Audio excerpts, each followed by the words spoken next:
झारखंड निकाय चुनाव के लिए रांची के 53 वार्डों में बनेंगे 909 बूथ।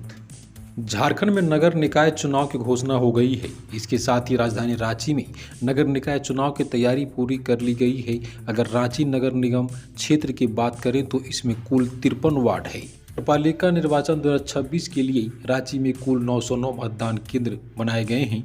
इसमें 808 मुख्य मतदान केंद्र एवं 101 सहायक मतदान केंद्र शामिल है। राज्य निर्वाचन आयोग की ओर से पूरी लिस्ट जारी कर दी गई है कि कौन सी प्रत्याशी कहां नामांकन दाखिल कर सकेंगे। 6 साल बाद भी आदेश का पालन नहीं, खुले नाले क्यों नहीं ढके गए, हाईकोर्ट। झारखंड हाईकोर्ट ने कांटा टोली के पास खुले नाले में डूबने से 2 वर्षीय मासूम की मौत के मामले को गंभीरता से ले लिया है। चीफ जस्टिस महेश शरद चंद्र सोनक और जस्टिस राजेश शंकर की खंडपीठ ने खुले नाले में डूब गया 2 वर्ष का मासूम पर संज्ञान लेते हुए उसे PIL में तब्दील कर दिया। इस मामले में खंडपीठ ने मंगलवार को सुनवाई की। मौके पर खंडपीठ ने रांची नगर निगम से पूछा कि जब 4 दिसंबर 2020 को हाईकोर्ट ने रांची शहर के सभी खुले नालों को 6 माह में ढकने का आदेश दिया था तो उस आदेश का अब तक अनुपालन क्यों नहीं किया गया, खुले नालों क्यों नहीं ढके गए। बोकारो के चास की 16 सीटों पर महिलाओं का दिखेगा दम। झारखंड में नगर निकाय चुनाव की घोषणा के साथ ही बोकारो जिले में भी राजनीतिक हलचल तेज हो गई है। जिले के चास नगर निगम और फुसरो नगर परिषद क्षेत्र में चुनाव कराए जाएंगे। चास नगर निगम में 1,62,073 और फुसरो नगर परिषद में 65,082 मतदान अपने मताधिकार का प्रयोग कर नगर सरकार चुनेंगे। उपायुक्त सह जिला निर्वाचन पदाधिकारी अजय नाथ झा ने बताया कि दोनों निकायों में प्रत्याशी 29 जनवरी से 4 फरवरी तक नामांकन दाखिल कर सकेंगे। विनय चौबे के रिश्तेदारों पर ACB का शिकंजा। आय से अधिक संपत्ति के मामले में ACB की टीम ने बुधवार को विनय चौबे के साला CP त्रिवेदी के CA उपेंद्र शर्मा से पूछताछ की।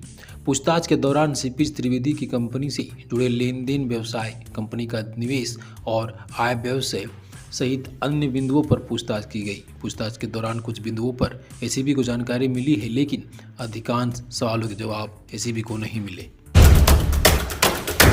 जनवरी से 18वीं लोकसभा के बजट सत्र का आगाह हो गया है। सत्र की शुरुआत काफी गामागामी भरी रही। राष्ट्रपति द्रौपदी मुर्मू ने संसद के दोनों सदनों की संयुक्त बैठक को संबोधित किया। अपने 45 मिनट के भाषण में उन्होंने जब BVG राम के कानून का जिक्र किया तो विपक्ष ने कानून वापस लो के नारे के साथ हंगामा भी किया। 4 लाख रुपए प्रति किलो पहुंची चांदी की कीमत। अगर आप चांदी खरीदने की सोच रहे हैं तो यह खबर आपको चौंका सकती है। 28 जनवरी 2026 को चांदी की कीमतें में भारी उछाल आया है। देश के कुछ शहरों में 1 किलो चांदी की कीमत 4 लाख रुपए तक पहुंच गई है। बाजार के जानकारों का कहना है कि आने वाले दिनों में कीमत और भी बढ़ सकती है। चांदी के दाम बढ़ने के पीछे मुख्य रूप से विदेशों में चल रही तनाव है। अमेरिका के राष्ट्रपति डोनाल्ड ट्रंप ने दूसरे देश में जो एक टैक्स टैरिफ लगाने की बात कही है, उससे दुनिया भर के इन्वेस्टर्स डरे हुए हैं। सुरक्षित इन्वेस्टमेंट के लिए लोग चांदी खरीद रहे हैं, जिससे इसका मांग बढ़ गई है और दाम आसमान छू रहे हैं। चांदी मार्केट खुलते ही रिकॉर्ड स्तर पर पहुंच गई है। इंटरनेशनल मार्केट में भी इसकी कीमत $144 के पार निकल गई है। भारत में बड़े शहरों के बीच कीमतों में थोड़ा अंतर टैक्स की वजह से है, लेकिन हर जगह चांदी ने पुराने सारे रिकॉर्ड तोड़ दिए हैं। दावोस के बाद लंदन, 12 दिनों बाद झारखंड वापस लौटे CM हेमंत सोरेन।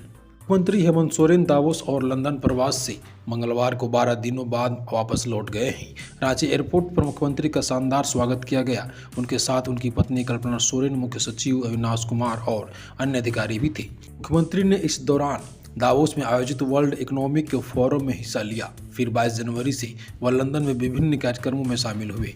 वह 26 जनवरी को लंदन में भारत के गणतंत्र दिवस समारोह में शामिल हुए।